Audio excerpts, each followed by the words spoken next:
Imagine surviving a 13-hour hostage situation. You've been held against your will by someone someone you trusted enough to, work alongside. Right. You've been assaulted, threatened with a murder-suicide, and told you're just not going to survive the day. But miraculously, you managed to escape. You find that one window of opportunity. Exactly. You do everything society and, your own survival instinct tells you to do. You run straight to the police, you give them the name, the workplace, the entire identity of the man who just spent over half a day terrorizing you. And the police respond by sending the man trying to kill you a text message. A single text message. Just one text message warning him to stay away. Yeah. And that is exactly where our story starts today. It's a premise that fundamentally breaks our understanding of public safety, honestly, because, when you look at the architecture of law enforcement, there's this baseline assumption that acute violent threats will be met with an acute, overwhelming response. Right, like a SWAT team, or at least an immediate arrest. Exactly. But what we're examining today in the Lee Chae-won case, which, for context, took place in Guangju, South Korea in May 2026, is just a complete systemic inversion of that concept. I am so glad we're digging into this because, this case is just a labyrinth. We have investigative reports, we've got trial transcripts, behavioral analyses, and a timeline that is just utterly baffling. Yeah, there's a lot to get through. Okay, let's unpack this. Because to truly understand the tragedy of what happened on Children's Day, which was May 5th, we can't start there. We actually have to rewind the clock 48 hours to May 3rd. We have to start with that hostage situation. Yeah, let's lay out the precursor for everyone. So on May 3rd, a young woman in her 20s, an ex-patriot working in South Korea, is targeted by a 23-year-old co-worker named Tang Yuni. Right. And up until this point, she viewed him through, just the standard social contract of the workplace. He was just a guy she worked with. Just a normal coworker. Right, but that day, he follows her home and completely breaches that contract in the most violent way possible. And he holds her for 13 hours.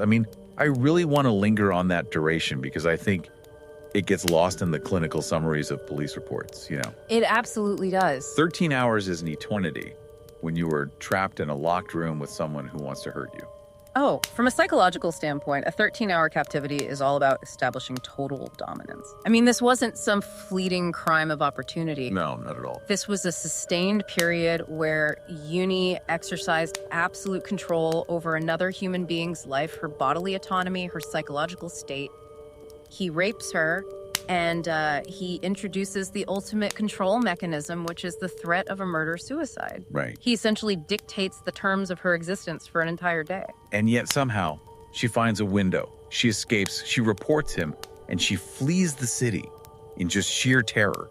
She physically removes herself from his sphere of influence. Which is incredibly brave. It is. And this is the exact moment the system is supposed to step in, right? It's supposed to become the shield for you. But this is where I need to stop you because I am I'm confused by the mechanics of what happens next. It's hard to wrap your head around. The police have an active, identified hostage taker who just committed sexual assault and made death threats. And they send a text message. Sending a text message to an active hostage taker is like trying to put out a raging house fire by sending a strongly worded email. That's a perfect analogy, actually. How does a precinct of trained officers justify a bureaucratic nudge instead of a manhunt? Well, it comes down to a fatal flaw in how threat assessment protocols are often applied in real-time policing, specifically regarding categorization. Okay, what do you mean by categorization? So when law enforcement processes a complaint, they categorize it, right? And statistically and tragically, domestic or acquaintance violence is frequently categorized at a lower threat tier than stranger violence. Even when it's this extreme. Yeah. The officers likely looked at the fact that they were coworkers and filtered this severe violent crime through the lens of, a dispute. A dispute.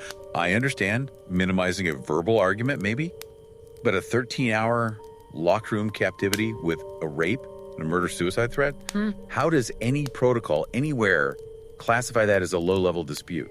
It shouldn't. It is a catastrophic failure of judgment. The police substituted their subjective minimization of acquaintance violence for the objective facts of a felony kidnapping. Wow. By sending a text, they essentially treated a violent predator like a nuisance. They issued a digital cease and desist. And the psychological impact of that text message on the perpetrator, that is the pivot point for everything that follows. Right, because Yuni doesn't see that text and think, oh no, the authorities are on to me, I better lay low. Far from it. If you've just held someone captive for 13 hours, you're operating in a highly elevated state of adrenaline and dominance. So when the only blowback from the state is a text message, it doesn't act as a deterrent at all. It acts as validation. It signals that the authorities are either completely incompetent or they just don't care. So his reaction is completely uninhibited. The sources say he walks to a river, throws his phone into the water to destroy any immediate tracking, and gets an untraceable burner phone. Right, to stay off the grid. And then he just starts hunting. He spends over 30 hours stalking their shared workplace and circling her home, desperately looking for the woman who slipped through his fingers. The mechanism at play here is displaced rage. I mean, Yuni's psychological need to control and destroy didn't simply evaporate just because his victim successfully fled the city. The urge was still there. Exactly. The pressure cooker was still sealed and the heat was very much still on. Because he couldn't find his original victim, that highly focused, obsessive violence began to look for a new outlet. The target shifts. And that brings us to the early hours of May 5th. It's Children's Day in South Korea, a national holiday meant to celebrate the future, youth, and innocence. But on a quiet, empty street in Guangju past midnight, Yuni is driving around his car, just overflowing with his displaced rage, looking for a substitute target. And this is where we have to introduce Lee Chae-won. Yes. Chae-won is 17 years old. She's walking home alone after a really long night at a study cafe. She actually dreamed of becoming a paramedic. She had her whole life ahead of her. She did. And the detail that really sticks out in the sources is why she was walking.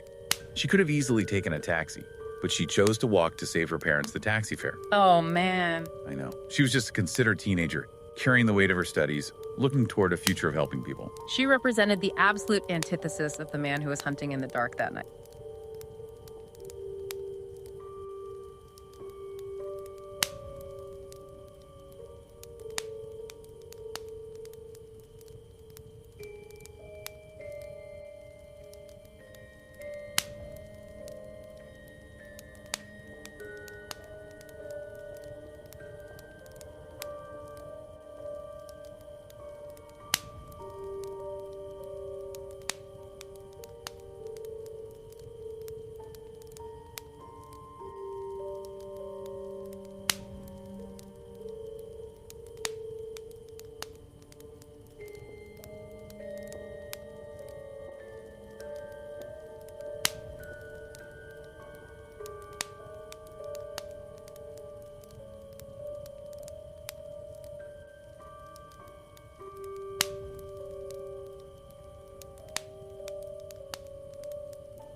So, given all this, the escalating history, the timeline of evasion, the sadistic profiling, you assume the police have an airtight case, right? You would think so. They have his car, they have his apartment, they have the physical evidence of his life.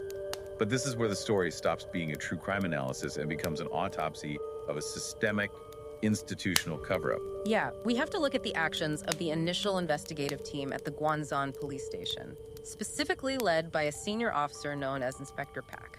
Inspector Pak's team searches Yuni's car and his apartment, and they find two massive pieces of physical evidence. In the car, they find heavy-duty cable ties, like the kind explicitly used for binding a person's wrists. Very specific. Right. And in the apartment, they find life-size sex dolls. But the condition of these dolls is the critical factor. They've been stabbed repeatedly, specifically in the chest and neck, with a bladed tool. From an investigative standpoint, that is a glaring forensic indicator, because those dolls aren't just property, you know? They are substitute targets. Walk me through what a behavioral analyst sees when they look at a stabbed substitute target like that. Like, what does it tell them? They see rehearsal. They see a perpetrator who is physically practicing the mechanics of lethal violence intertwined with sexual gratification. Stabbing a substitute target in the chest and neck indicates a highly specific, sadistic sexual motive. So it's practice. Yes. It bridges the gap between fantasy and reality.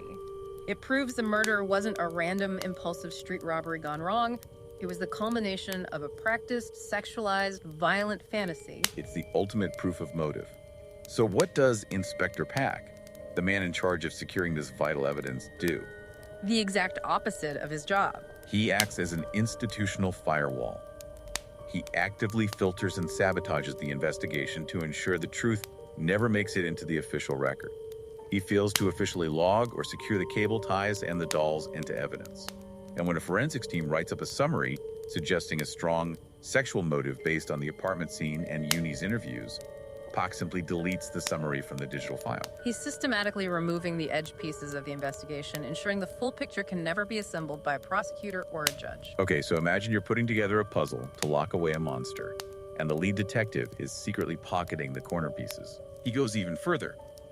Another officer on the team analyzes the CCTV footage of the attack on the street. That officer notes in his report that the rear door of Yuni's car was wide open when he grabbed Chae-won. Which is crucial. Exactly, because an open rear door indicates premeditation.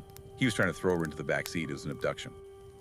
But Inspector Pak physically forces that officer to rewrite the report to state that the CCTV footage is inconclusive. Unbelievable. He erases the crime scene video showing the cable ties in the car, and he gives a verbal directive to his frontline officers, stating explicitly, don't push the case in a sexual direction. This is where we have to ask the critical logistical question, right? Why is a senior inspector destroying his own case? He knows Yuni committed the murder. He isn't trying to prove Yuni is innocent. So what is the incentive to manipulate this specific type of evidence? It all comes back to the father. Yuni's father is a senior police inspector himself. And the level of collusion here just defies belief. Because Inspector Pak didn't just hide the evidence, he basically handed the corner pieces of the puzzle directly to the monster's dad. Literally handed him the keys. Inspector Pak provides Yuni's father with the digital passcode to Yuni's apartment and the physical keys to the car used in the murder. I have to pause here. I mean, I understand corruption, and I understand a father wanting to protect a son, but logistically, how does a senior police inspector physically remove vital evidence from an active investigation, hand over access to a crime scene to the suspect's family, and no one in the precinct stalks him? It speaks to the deeply entrenched hierarchical culture often found in law enforcement institutions, especially where rank and personal relationships supersede protocol. It's an old boys club. Completely. Inspector Pak and the father were peers, part of an insider network. In these environments, an order from a senior officer, even a blatantly illegal one like rewriting a CCTV report, is rarely questioned by subordinates out of fear of career retaliation. Pak used his authority to create a blind spot, allowing the father to operate within it. And the father operates with staggering audacity. He goes to the apartment, clears it out, takes those heavily damaged sex dolls, physically breaks them into pieces, and scatters them across the city of Guangju to ensure they can never be forensically reassembled. They're garbage. He burns his son's cell phones. And this is the detail that is just incomprehensible to me. He takes his son's car, the actual vehicle used in the attack, which still has Chae-won's blood on the exterior, and he drives it around for 2 weeks like it's his daily commuter car. It is an incredible display of arrogance. He is literally driving a blood-stained murder weapon to run errands. And the cable ties. The father takes him from the car and keeps him at his own house. Later, when the investigation finally catches up to him, his official defense is, "I didn't realize it was important." He wants the public to believe that a senior police inspector didn't realize that bindings found in his murdering son's car held any evidentiary value. It's just insulting. It is, but this arrogance didn't develop in a vacuum. I think it explains so much about Yuni's psychology. Oh, that makes sense. Right. Yuni wasn't just a predator. He was a predator shielded by a badge he didn't even earn. When he received that initial text message from the police after the 13-hour hostage situation, it likely reinforced a lifelong belief that the rules just did not apply to him because of his father's rank. Okay, we need to dive into the legal mechanics of this, because this is where, if you're listening, you're probably screaming at your audio player. How did the father not face immediate prison time for destroying the sex dolls, burning the phones, and tampering with a murder vehicle? It requires an understanding of a highly specific and highly controversial legal statute in South Korea regarding the destruction of evidence. Okay, lay it out for us. Under Article 155 of the Korean Criminal Act, there is a special exemption. It states that if a relative or family member destroys, conceals, or forges evidence for the benefit of the criminal, they are exempt from punishment for that specific act of evidence destruction. Wait, really? So it is legally permissible to destroy a crime scene if you're related to the killer? Let's unpack the cultural and historical roots of that law, because it doesn't exist to encourage crime. It is deeply rooted in traditional Confucian values of filial piety and family loyalty. Okay. The philosophical foundation of the law is that the state recognizes the immense, agonizing psychological burden of demanding a parent turn in their child or a child turn in a parent. The state essentially admits that the instinct to protect one's family is so overwhelming, so fundamental to human nature, that criminalizing it would be unnecessarily cruel and would tear apart the basic fabric of the family unit. I mean, I can see the philosophical argument for a civilian mother panicking and, throwing away a bloody shirt. Exactly. But we are talking about a senior police inspector systematically dismantling a forensic profile alongside the lead investigator. And that is exactly where the law becomes an ethical nightmare. The statute was designed for civilians caught in emotional extremity. It was never intended to be weaponized by law enforcement officers using their specialized knowledge of forensic science and precinct logistics to outmaneuver the justice system. The father used a law meant to protect family bonds, to protect a sadistic predator from public accountability. Which brings us to the ultimate motive for this entire cover-up. Because if you're wondering why a father would risk so much for some cable ties and dolls, why did they focus so heavily on erasing the sexual and premeditated nature of the crime? We have to look at the sentencing gap in the South Korean Penal Code. The difference between the charges is literally a matter of life and death, or at least decades of freedom. Wow, okay. If you are convicted of what is considered ordinary murder, meaning a killing that occurred without a compounding aggravating factor like rape or robbery, the penalty range is extremely broad. It goes from a minimum of 5 years in prison all the way up to the death penalty. 5 years. A lower limit of 5 years for taking a life. Yes, judges have wide discretion. But if a prosecutor can prove murder with intent in the course of rape, or murder during an abduction for sexual purposes, that minimum sentence just vanishes. So what are the options then? The law removes judicial discretion at the lower end. There are only two options on the table: life imprisonment or the death penalty. So the entire cover-up comes into crystal clear focus. By deleting the forensic summary of the stabbed sex dolls, by taking the cable ties, by forcing the officer to rewrite the CCTV report to hide the abduction attempt. Inspector Pak and the father were deliberately trying to downgrade the charge. They were trying to secure this sadistic, child-killing predator a chance at a 5-year minimum sentence. They were maneuvering the system so that Tang Yuni could potentially walk out of a prison cell in his late 20s, free to live his life, while Chae-won's life ended at 17. They weren't just hiding evidence, they were attempting an institutional theft of justice. They were using the machinery of the state to shield the killer from the consequences of his own sadism. But the reality of a cover-up involving this many moving parts, this many officers, and a grieving family pushing for answers, it's almost impossible to maintain forever. Secrets leave digital footprints. The firewall that Inspector Pak built had cracks, and the truth began to leak to the public. And the public fallout was just absolute and immediate horror. It was a firestorm. I mean, the idea that a 17-year-old girl is murdered on Children's Day and the police precinct is acting as the defense team for the killer. The outrage was so severe that the acting commissioner general of the National Police Agency, who was overseas at the time, had to cut his trip short and fly home immediately just to try and manage the crisis and issue public apologies. Which triggers an internal fact-finding unit. The police are forced to investigate the police. Which, as we know, is always a fraught process. But the public pressure here was just insurmountable. The internal investigation moved swiftly. Inspector Pak is subjected to an emergency arrest. He's officially charged with concealment of evidence, abuse of authority, and dereliction of duty. But the rot wasn't localized to just one bad apple. The investigation moves up the chain of command. Pak's direct superiors, the station chief and the detective division chief, are both booked on charges of abuse of authority. It reveals a systemic complacency, if not outright complicity.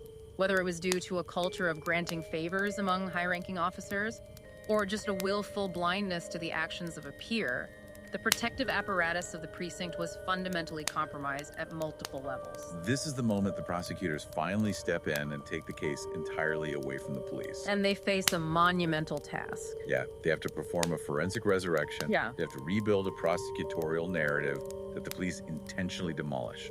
And they go to work. On July 7th, they execute a raid on the father's house and finally recover the heavy-duty cable ties that he had kept. The ones he claimed he didn't realize were important. Yes, those exact ones. And even though the physical sex dolls were broken and scattered across the city, the prosecutors actually managed to track down and submit the surviving original forensic reports about the dolls. The very reports Inspector Pak tried to permanently delete. Right. They submit these as official evidence of the premeditated sexual and sadistic motive. But the piece of evidence that truly breaks the case wide open, the ultimate smoking gun, doesn't come from the police. And it doesn't come from the prosecutor's forensic recovery. No, it comes from a civilian source. The prosecutors locate a commercial cargo truck that just happened to be parked near the crime scene on that 6-lane road on the night of the murder. And that truck had an active dash cam that was recording the street. Let's talk about the nature of digital evidence in cases of institutional corruption. Please do. Yep. Because how vital is a random cargo truck's dash cam when the lead police inspector is actively tampering with official precinct reports? It is the ultimate, unblinking arbiter of truth. Independent digital evidence doesn't have a boss, it doesn't care about rank, it doesn't care about familial piety laws, and it certainly cannot be intimidated by a senior inspector. It just records what happened. Exactly.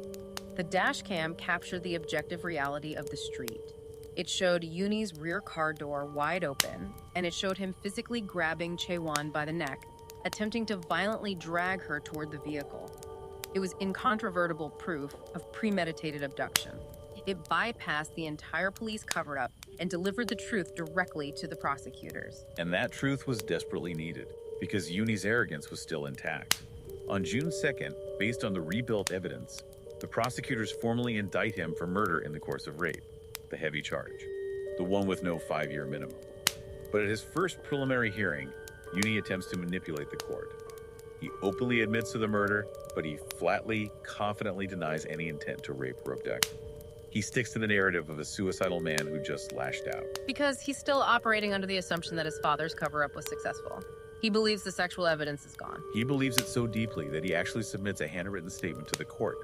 And in this statement, he talks about his plans for his own future. Unbelievable. He writes that, given the chance, he plans to earn qualifications while in prison so he can have a productive life after his release. It is a staggering display of narcissism and detachment. It absolutely enraged Chae-won's grieving parents. I mean, think about the audacity. He is standing trial for brutally ending a 17-year-old's life, a girl whose entire future was stolen because she wanted to save her parents a few dollars on taxi fare. And he is arrogantly writing essays to the judge about his own future qualifications and post-prison career plans. It perfectly reinforces that sadistic predator profile we talked about. He still believes he's the smartest person in the room, he still believes he's in total control of the narrative, and can manipulate the judicial system just like he manipulated his victims. But then the fear wall truly collapses.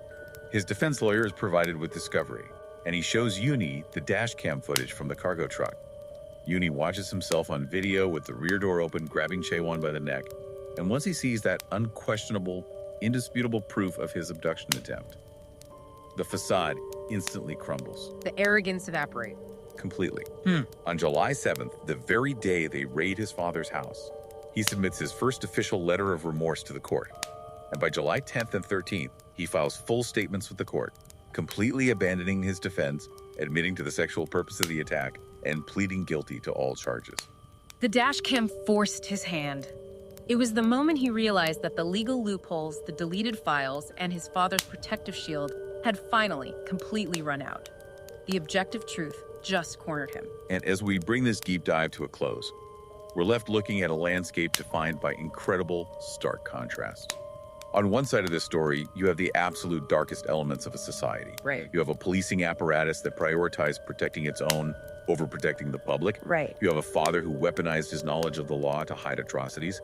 And you have a sadistic, methodical killer who could end a life and then sit in a laundromat charging his vape while the blood washed out of his clothes. It is a profound failure of the institutions designed to keep chaos at bay.